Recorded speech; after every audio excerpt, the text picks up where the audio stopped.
হাওড়া উলুবেড়িয়া। আচ্ছা আচ্ছা, আপনি কোথায় এসছেন, কোথা থেকে এসছেন? হাওড়া থেকে। আচ্ছা, কি মনে হয় রাজ্য সরকার কেন আজ 3 বছর 3টে টার্ম ক্ষমতায় থাকলো মমতা বন্দ্যোপাধ্যায়ের সরকার, প্যারা টিচারদের প্রতি প্রবলেমটা কোথায়? বলা তো সম্ভব নয়।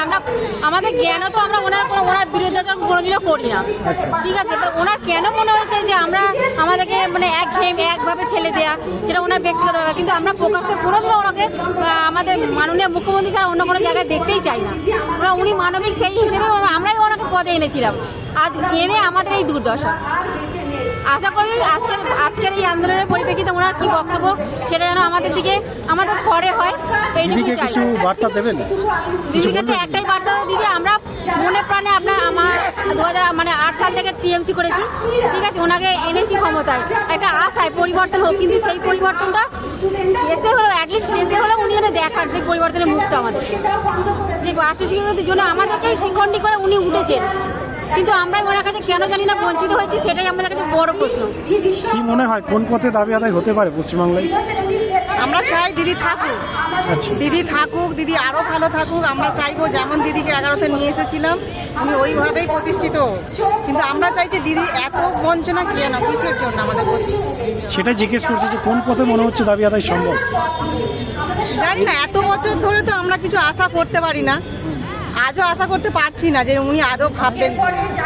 তবে এত কিছু আন্দোলন বা রাজপথে নেমে যেটা শুনছি যে এসপিডি সাহেব হয়তো কিছু সদার্থক আলোচনা করেছেন, বা দিদির কাছে বার্তা পাঠালে হয়তো করতে পারেন, আচ্ছা, এইটুখানি বলতে পারি। ঐক্যমঞ্চ কি সঠিক কথায় আছে?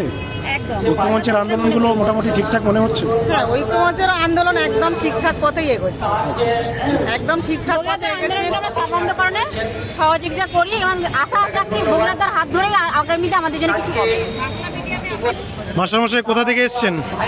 আমরা সন্দেশখালী থেকে। সন্দেশখালী থেকে।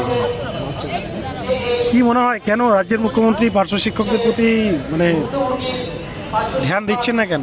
আজ 15 বছর কমিটমেন্ট করেছিলেন, তারপরে মানে কোথায় প্রবলেমটা, কোথায় কি মনে হয়? সমস্যা হচ্ছে আমাদের দিদিভাই খেলামেলাতেই ব্যস্ত, বুঝতে পেরেছেন? আর যে অনুদানে ব্যস্ত, অনুদান দিচ্ছে সাধারণ মানুষকে। এই অনুদান দিয়ে এটা যদি খেতে যায়, 1000 টাকা করে দিয়েছে, এই অনুদান যদি খেতে যায় তাহলে আমাদের আর কোনো ইয়ে থাকলো না। অথচ সাধারণ মানুষ কি বলবেন? দিদিকে কিছু বার্তা দেবেন, কিছু বলবেন, রিকোয়েস্ট কিছু? দিদিকে বলতে চাই এই আমরা যে আজকে 21-22 বছর ধরে কাজ করছি, সঠিক মূল্যায়নটা করছি, সঠিক মূল্যায়নটা যে আমাদের কী হতে পারে। রাজ্যের মুখ্যমন্ত্রীকে কি বলবেন আজকের এই কালীঘাটের অভিযান থেকে? কি রিকোয়েস্ট, অনুরোধ কিছু বলার যদি থাকে? দিদিকে একটাই রিকোয়েস্ট করব, দেখুন আমি কিন্তু সবজি ব্যবসা করি। আজকের আমার একটা বিশেষ হাট, মানে এই টাকায় চলছে না সংসার? সবজি ব্যবসা করি। আমার বাড়ির পাশের হাট ছিল, আচ্ছা, ওখানে গেলে দেখা কারণ মিনিমাম আছে 500 টাকা আয় ছিল, সেই 500 টাকা লস করে কাঁচামাল কিছু আমার বাড়িতে আছে সে রেখে দিয়ে আমি এসেছি। এই জন্যই এসেছি যাতে কিছু একটা দিদির কাছ থেকে আশা করছি। এই 1000 টাকা যেটা বাড়িয়েছে এটাতে কি মানে 1000 টাকা এই মুহূর্তে তো কিছু নাই। 1000 টাকা একটা সাধারণ লেবার মিনিমাম, আমি এর আগে ভাড়ায় কাজ করতাম, আমার দিনে আয় ছিল গড়ে 800 থেকে 900 টাকা। এটা যে ভাড়ার কাজ, পরিশ্রমের কাজ বলে সেটা ছেড়ে দিয়ে এখন এই সবজি ব্যবসা করি। তো বুঝতেই পারছেন চলে না বলেই আমাকে এটা করতে হয়। তা আমি চাইছি সেই জায়গাটা যাতে দিদি তৈরি করে দেয়, যাতে আমাদের ওই কাজটা না করতে হয়। আজ এই কালীঘাট অভিযান থেকে রাজ্যের মুখ্যমন্ত্রী মমতা বন্দ্যোপাধ্যায়কে আরেকবার হোক, এটা মুখ্যমন্ত্রীর জন্য স্পেশালি। মুখ্যমন্ত্রীর কাছে একটাই চাওয়া যে আমাদের সংসারটা বাঁচুক, আর এইভাবে আমরা বাঁচতে পারছি না। আর এই 1000 টাকা যেটা দিয়েছেন এটা চাইছি না, এটা চাইছেন না। হয় ভালোভাবে বাঁচি। কি চাইছেন? কত টাকা চাইছেন? একটা ন্যূনতম বেতন হোক, সম্মানজনক যাতে সংসারটা চলে, তাই ভাবে সবার সামনে বাঁচতে পারি, এইভাবে না। মানে এখন আমরা পুরো হাসির খোরাক হয়ে গেছে এই 1000 টাকা বাড়িয়ে। মাস্টারমশাই কোথা থেকে এসেছেন? আমরা মেদিনীপুর থেকে। মেদিনীপুর থেকে। 3 নম্বর ব্লক, কন্ডাই থার্ড।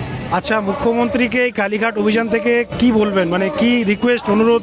দিদি অবিলম্বে আমাদের একটা নির্দিষ্ট সম্মানজনক একটা বেতন কাঠামো করে দিচ্ছে।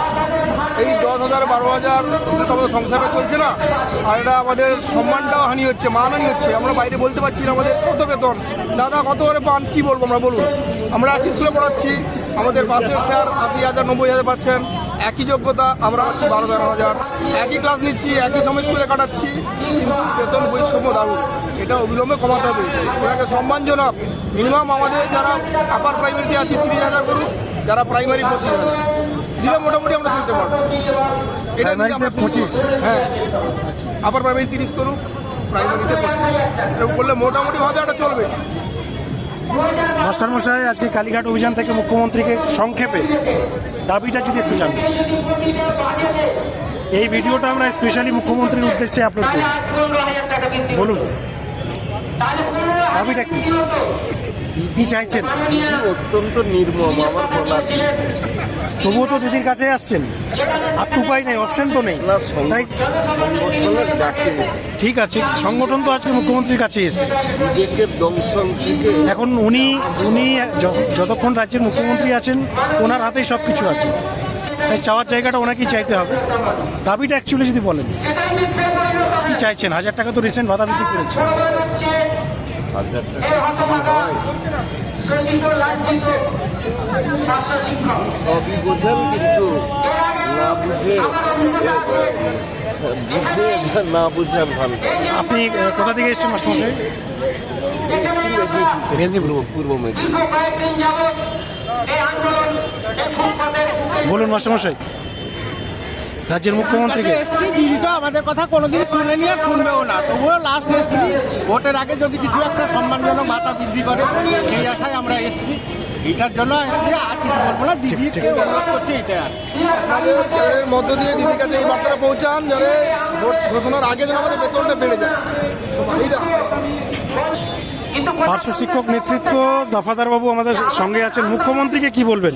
এই ভিডিওটা স্পেশালি মুখ্যমন্ত্রীর কাছে আমার একটাই দাবি থাকবে যে উনি দীর্ঘ 9 সালে বিরোধী দলনেত্রী থাকাকালীন এবং প্রথম 11 সালে ক্ষমতায় যে ক্যাবিনেট বৈঠকে যে সিদ্ধান্ত নিয়েছিলেন যে পার্শ্ব শিক্ষকদের 3 বছরের মধ্যে ধাপে ধাপে স্থায়ীকরণ করা হবে।